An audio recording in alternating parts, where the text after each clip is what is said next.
Banyak yang was-was perang meluas di front utara. Israel kini merilis video berisi ancaman terhadap warga Lebanon. Militer Israel sempat merilis penderitaan warganya di utara buntut serangan Hizbullah. Adapun IDF memperingatkan kepada warga Lebanon untuk bersiap menderita akibat perang habis-habisan dengan Hizbullah. Israel mengancam akan menghancurkan seluruh wilayah Lebanon termasuk kelompok Hizbullah yang menguasai wilayah tersebut. Bahkan militer Israel akan membuat Lebanon luluh lantak seperti Gaza, Palestina. Ancaman genosida dan pembantaian di Lebanon oleh Israel menghantui warga sipil di sana.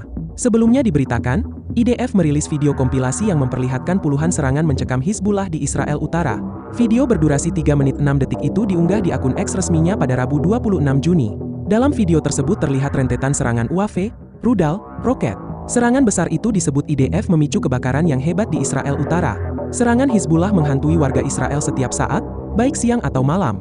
Sementara itu dalam keterangan unggahan, IDF mengatakan serangan Hizbullah telah mendatangkan ancaman bagi warga sipil di front utara. Selama 8 bulan perang pecah di perbatasan, warga sipil menghadapi ancaman setiap hari.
Download Tribun X sekarang, menghadirkan lokal menjadi Indonesia.